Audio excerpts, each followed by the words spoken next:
I'm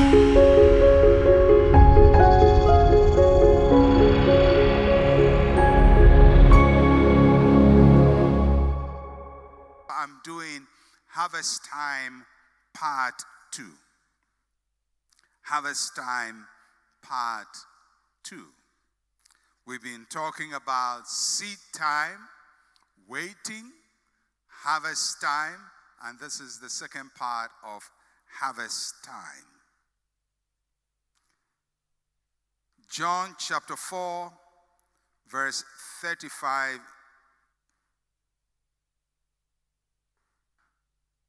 Do you not say, there are still 4 months, and then comes the harvest?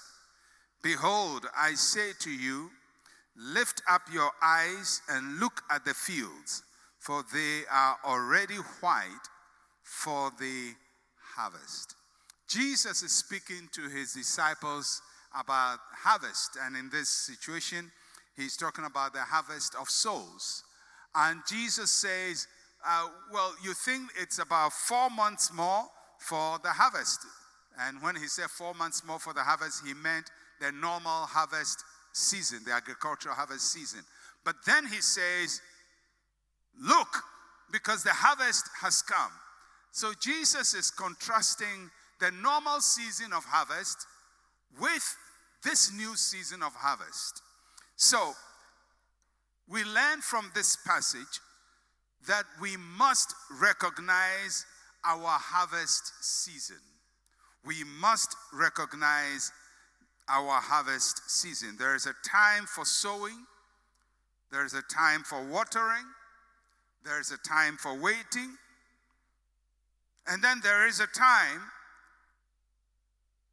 for harvest. And we must recognize when that season comes. And then we learn from this passage that we must not procrastinate in the season of harvest. It's not in the next 4 months. It's not in the next 4 years. When God opens a door of harvest, we must seize the moment.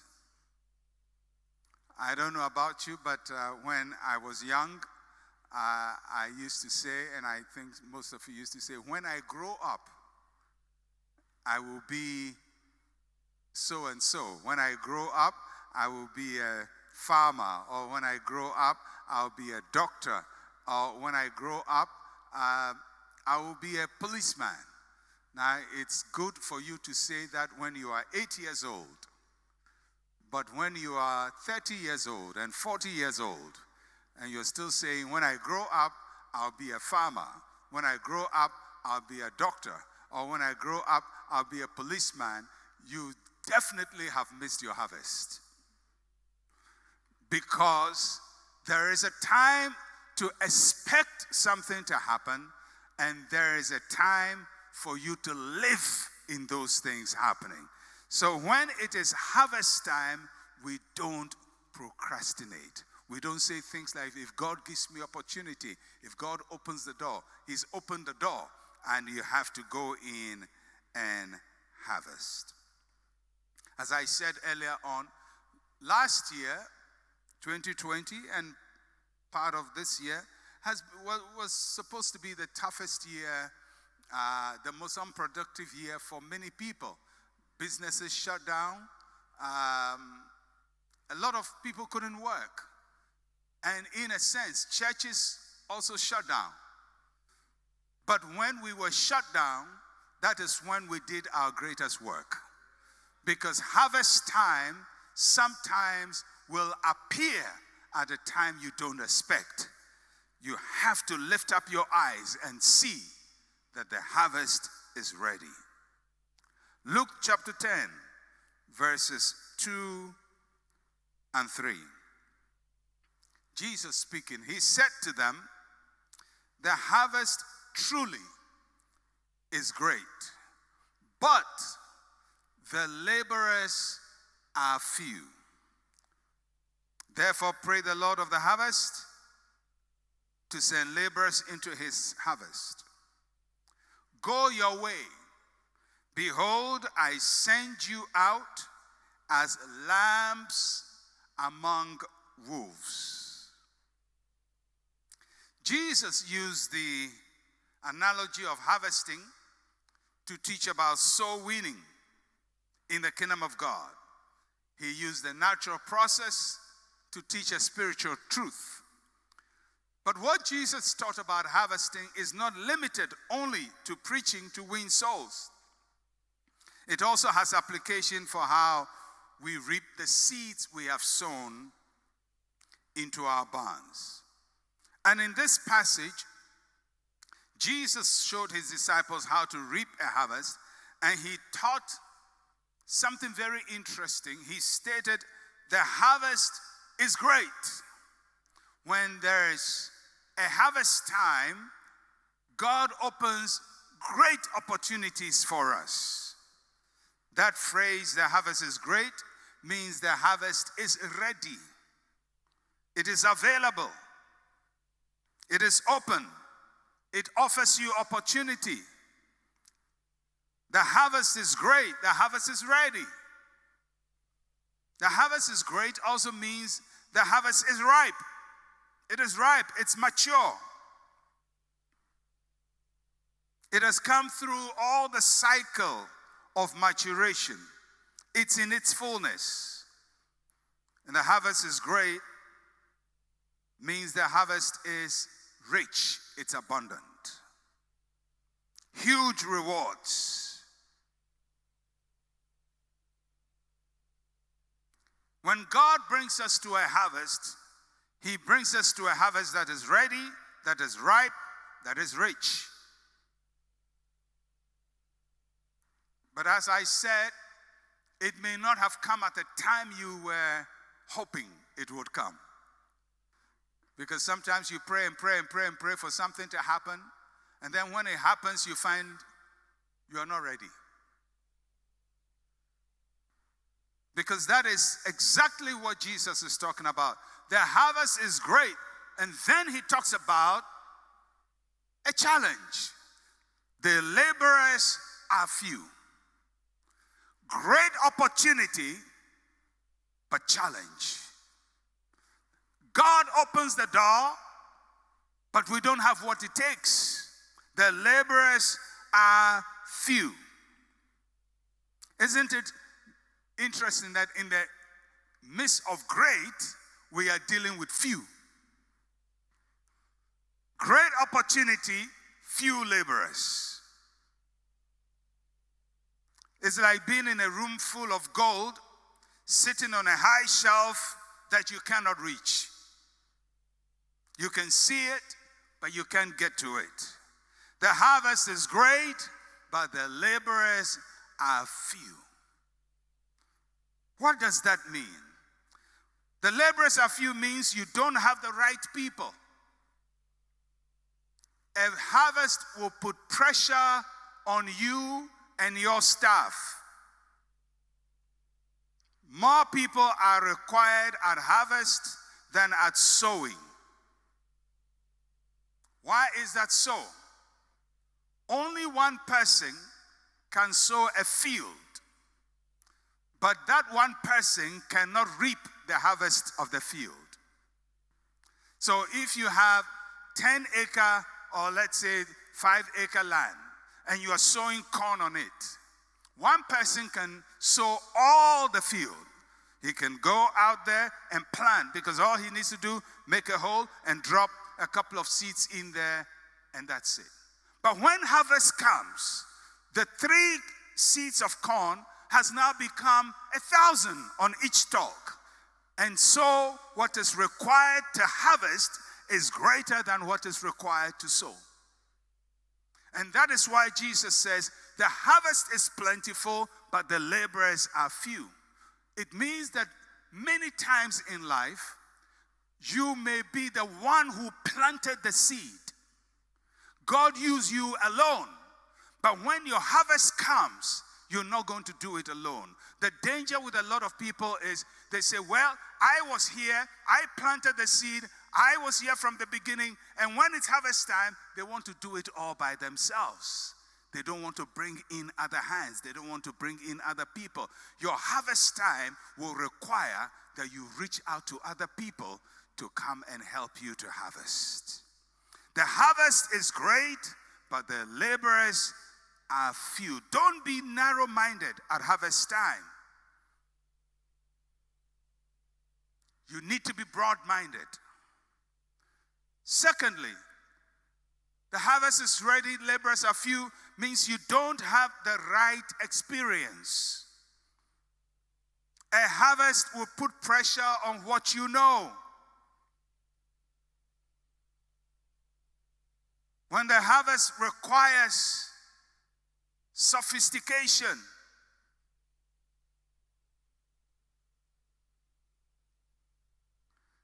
so let's say when you start on your own, you do very well. You sow seed, God brings increase, and then your harvest time brings you into a totally new world where things like the way you communicate becomes important. Even your dinner table manners is important. At the time when you were sowing, that was not important. But when greatness comes, you are exposed to a new world and you need better experience. So the harvest is great. The laborers are few. You need more people. You need to grow your experience. And thirdly, you need to grow your tools. You don't have the needed tools. A harvest will put pressure on your resources. The tools required to harvest corn is not the same as what is needed to harvest coconut. When the harvest requires different tools, you go for different tools. When the harvest requires bigger vessels, you must go for bigger vessels.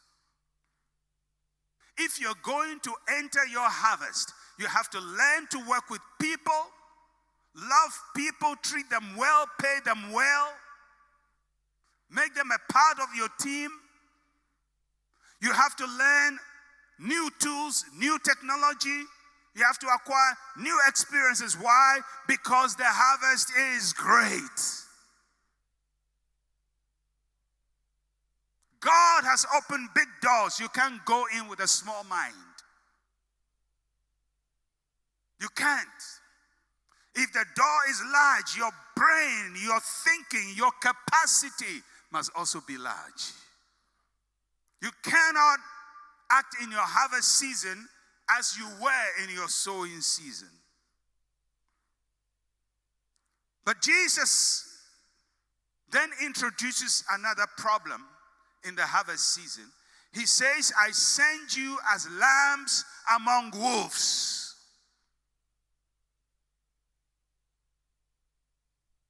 Sometimes when Jesus speaks, you wonder, why did Jesus say that? Because the normal thing is, you don't send lambs among wolves. It's almost like a death sentence. Jesus says, it's your harvest time. The harvest is great. The laborers are few. But to complicate it further, you are lambs going to wolves. What does that mean? It means your harvest season will expose you to enemies.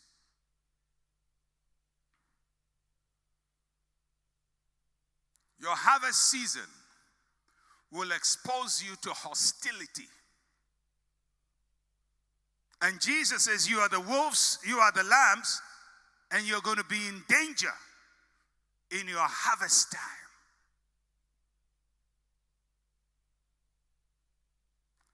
Because when your harvest time comes and you start harvesting big things, that's when big wolves also appear. When you're doing small things, the wolves have no interest in you. Try doing something big. Enemies you haven't seen for years will pop up. You're going to deal with enemies you never imagined. You're going to depend on the level of your harvest, enemies at high places, global level enemies, governmental level enemies. I'm not talking about that little witch. That's an easy one.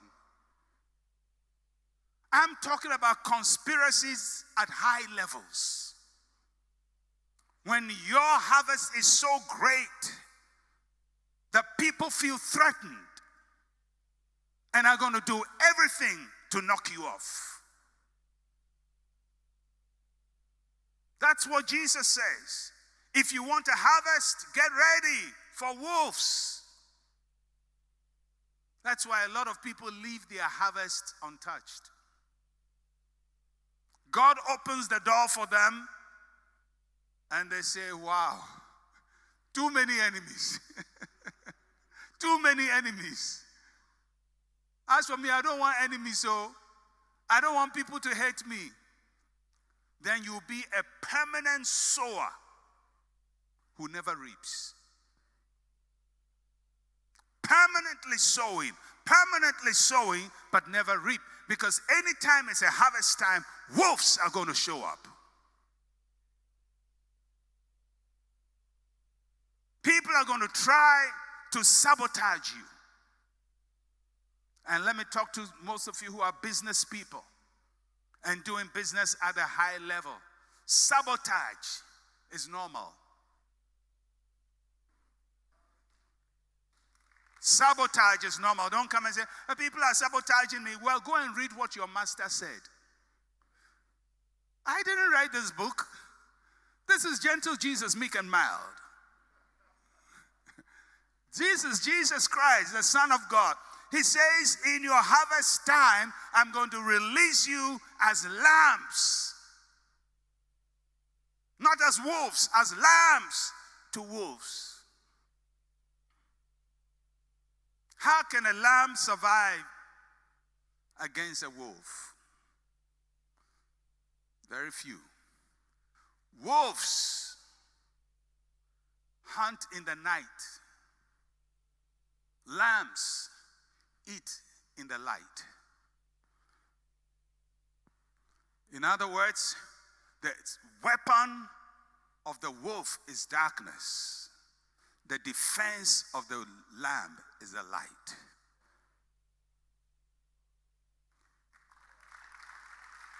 So when you are a Christian and you are out there competing with wolves, shun the works of darkness and stay in the light. And when you stay in the light, you will be protected no matter how ferocious the wolf is.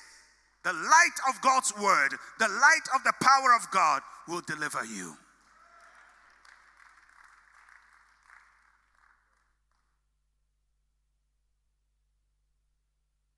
Wolves are territorial. They mark their territory. They eat in territories. They attack in territories. Lambs, they don't have territory. The territory of the lamb is the territory of the shepherd. Wherever the shepherd takes the lamb, that's where they're going to feed. So whilst your enemy is territorial and trying to fight you over this and that, just watch your shepherd, because he's going to move you from territory to territory, from place to place. In your harvest time, people may try to stop you, but the Lord is going to lead you from victory unto victory, from territory unto territory, and give you strength.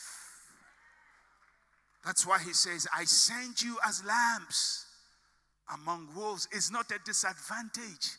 It's a totally new way of operating. Because sometimes people may be fighting with you over one territory here. And all that you do is just watch your shepherd. He navigates you to another green pastures that the wolf has never seen before. And whilst they are fighting over that and fighting over that and destroying one another, you are here in your open fields, enjoying the abundance of the Lord. In your harvest time, you keep your eyes on your shepherd. He is leading you as a lamb, and you keep your eyes on him. For some of you, you are fighting a territorial battle. But if you will pause for a minute and pay attention, you will just see God is pointing you to another field. Another field. Sometimes, if you're not careful, you'll be stuck fighting battles with people who are going nowhere. But the shepherd will take you somewhere. In your harvest time, the harvest will be great. The laborers will be few. You need to bring in laborers. You need to work with people. You need to bring in people. You need to coordinate well. You need to expand your experience. You need to seize the moment. And you need to trust the shepherd to lead you in the light into new territories. The wolves will be there, but they cannot stop you. They cannot stop you.